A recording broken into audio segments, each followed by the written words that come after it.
Olá, nós escolhemos o ibuprofeno como tema do trabalho. Nós vamos fazer uma análise química e farmacocinética. O trabalho é composto por mim, Júlia Teixeira e Camila de Souza. O ibuprofeno é um anti-inflamatório não esteroidal. Ele possui ação analgésica, anti-inflamatória e antipirética. Ele é um medicamento isento de prescrição, então ele é muito utilizado. O princípio ativo está contido é utilizado em mais de 100 fármacos, segundo a Anvisa.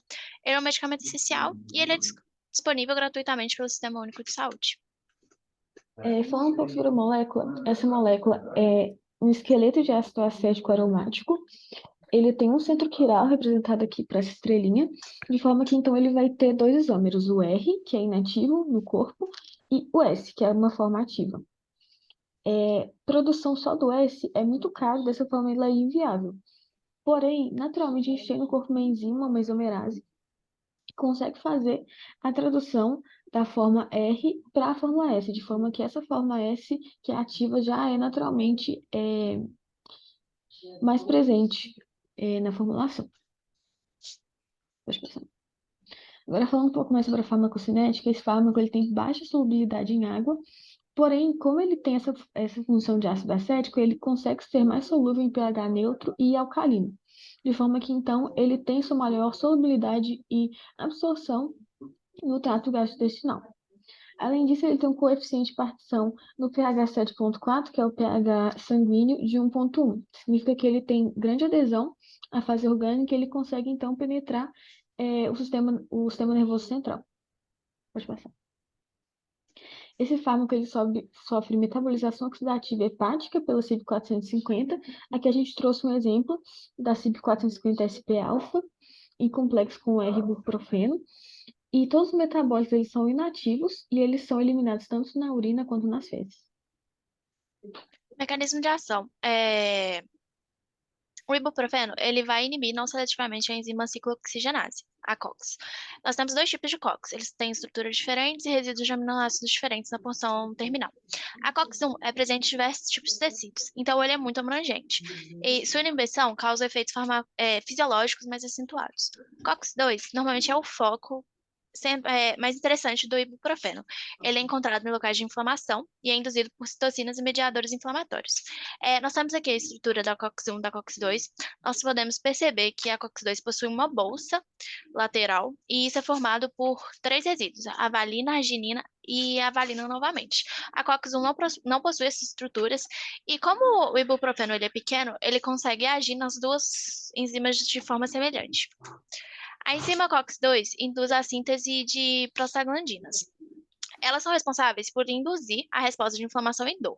Como o ibuprofeno vai bloquear a ação da COX, ele vai inibir a produção dessas prostaglandinas e vai impedir a continuação da via do ácido araquidônico.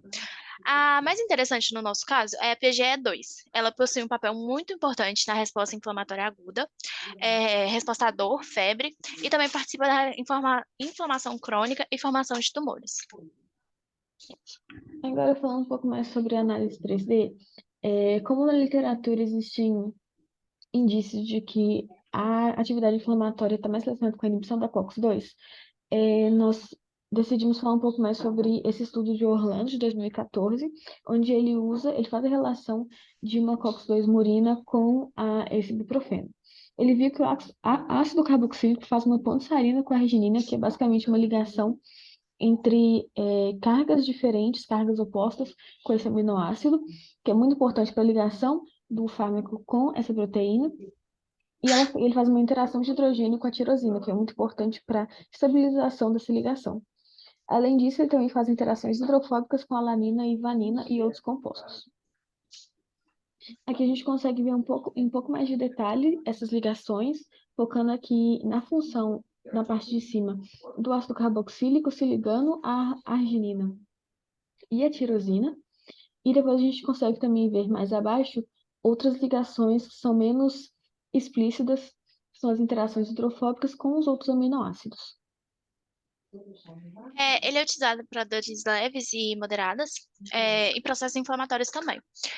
Nesses casos, são utilizados muito para cefaleia, dor muscular e dental de dente, distensões, cólicas menstruais, e ele também pode ser usado para tratamentos mais fortes, no caso de artrite reumatoide e osteoartrite. Ele é interessante a gente ter cuidado com as reações adversas por conta da questão da não seletividade.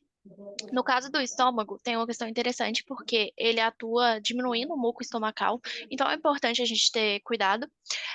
Tem questões como sensibilidade de paciente, então, por exemplo, vômitos, diarreias, e pacientes asmáticos alérgicos a essa classe de medicamentos. Com insuficiência cardíaca e insuficiência renal, também é interessante tomarmos cuidado, por conta da questão do COX-1, que é muito abrangente e está presente na maioria desses tecidos. É, o ibuprofeno possui um grupo funcional ácido, então ele é melhor solúvel em pH neutro e básico. Suas principais interações na COX, como já foi citado, são interações de hidrogênio, ponte salina e interações hidrofóbicas. Seu mecanismo de ação baseia-se na inibição da COX.